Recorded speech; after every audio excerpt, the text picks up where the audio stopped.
Assalamualaikum warahmatullahi wabarakatuh.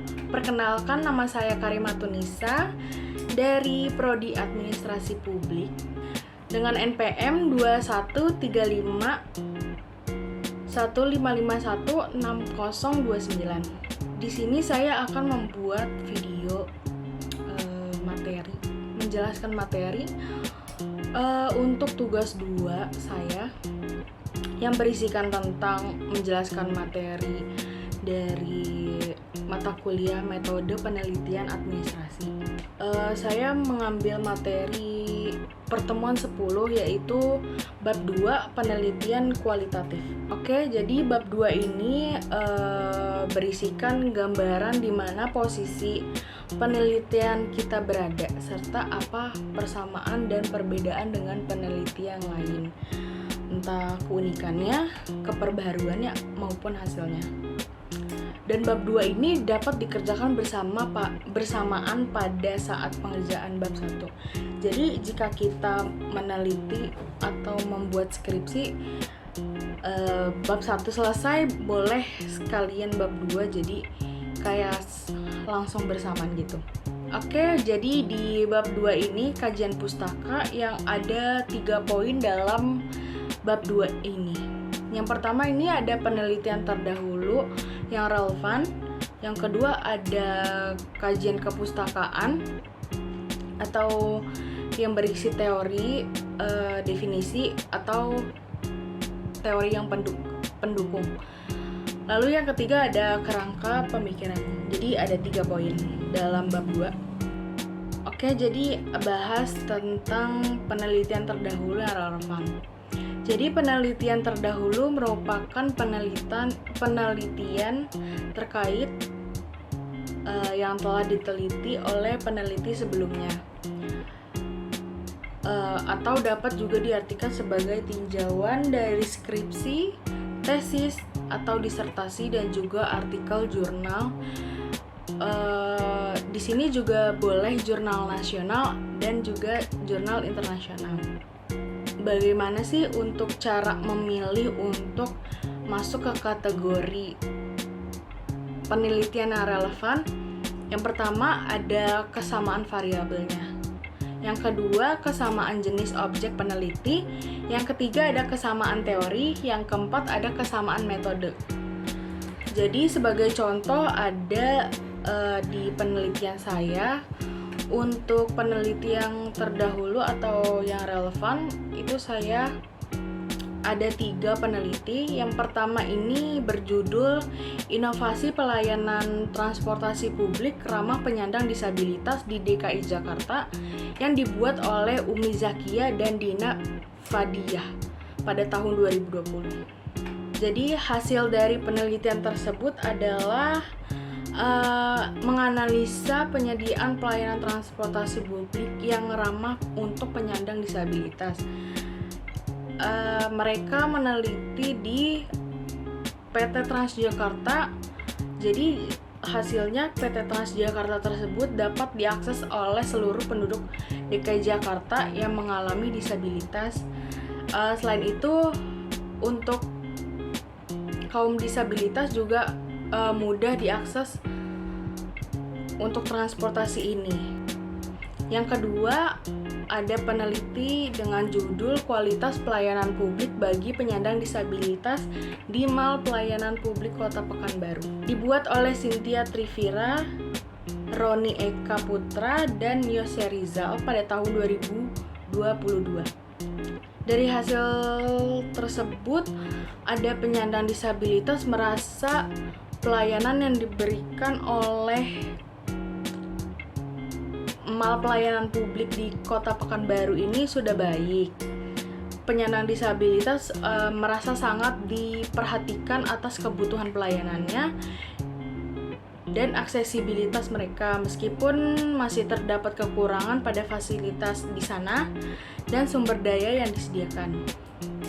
Jadi Mal Pelayanan Publik di Kota Pekanbaru ini sudah berusaha memberikan pelayanan yang terbaik. Dan yang ketiga ada yang berjudul Aksesibilitas Pelayanan Publik bagi Penyandang Disabilitas di Indonesia yang diteliti oleh Firda Silvia Pramesela dan Hadianto Abdul Roshim pada tahun 2021. Dan hasil dari penelitian tersebut adalah bahwa dari ke-10 kota yang merupakan representatif dari mulai Jawa Barat, Jawa Timur, dan Jawa Tengah, didapatkan bahwa dari 10 kota yang menjadi representatif hanya 2 kota yang sudah optimal dalam pelaksanakan aksesibilitas pelayanan publik bagi penyandang disabilitas, yaitu ada Kota Tegal dan Banda Aceh. Namun untuk 8 kota lainnya masih belum mengoptimalisasikan pelayanan publik bagi penyandang disabilitas. Ada poin kedua, yaitu kerangka teori atau landasan teori. Teori itu adalah konsep yang sudah teruji kebenarannya dan dapat dipertanggungjawabkan. Bagian ini bisa berisikan nama teori, tokoh, sejarah perkembangannya, asumsi. Asumsi ini termasuk dengan teori tersebut, mengapa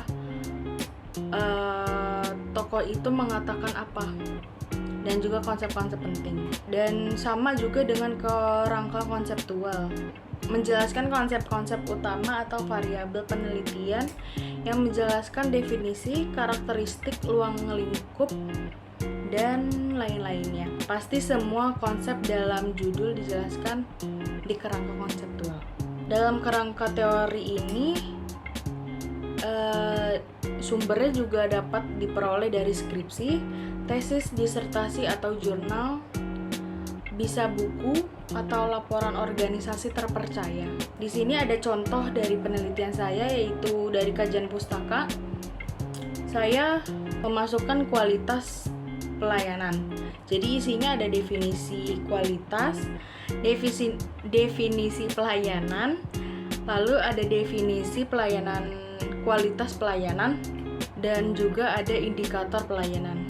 Saya mengambil teori kualitas pelayanan dari Jiptono tahun 2016, menjelaskan bahwa indikator pelayanan dapat dilihat dari dimensi, 5 dimensi atau 5 indikator. Yang pertama ada bukti fisik atau tangible, yang kedua ada kehandalan atau reliability, yang ketiga ada daya tanggap atau responsif, yang keempat ada jaminan atau assurance, yang terakhir ada perhatian atau empati. Selanjutnya juga ada transportasi publik yang berisikan tentang definisi transportasi. Yang kedua ada definisi transportasi publik. Lalu ada juga pengertian atau definisi disabilitas. Lalu yang terakhir ada kerangka pemikiran. Di sini kerangka pemikiran ini adalah poin ketiga dari bab 2 yang berisi bagan-bagan yang diperoleh dari hasil elaborasi kerangka teoris dengan kerangka konseptual yang kemudian dikaitkan dengan fenomena yang kita teliti. Saya punya contoh dari penelitian saya. Nanti saya akan masukkan ke sini. Ada contohnya. Saya merangkai untuk kerangka berpikir. Dari atas ada kualitas pelayanan transportasi publik MRT Jakarta bagi disabilitas. Terus langsung turun ke bawah ada Undang-Undang Nomor 25 Tahun 2009 tentang pelayanan publik. Lalu susun ke bawah lagi ada 5 dimensi atau indikator kualitas pelayanan. Yaitu yang pertama ada tangible, reliability, responsive, assurance, dan empati. Lalu yang terakhir ada hasilnya, yaitu terwujudnya kualitas pelayanan di MRT Jakarta untuk penyandang disabilitas. Oke, jadi sekian materi yang sudah saya jelaskan dari materi pertemuan ke-10 dari mata kuliah metode penelitian administrasi yang saya kaitkan dalam penelitian saya. Oke, cukup sekian materi yang saya jelaskan atau saya presentasikan untuk tugas 2 ini. Semoga bermanfaat untuk kalian. dan sampai jumpa. Terima kasih. Wassalamualaikum warahmatullahi wabarakatuh.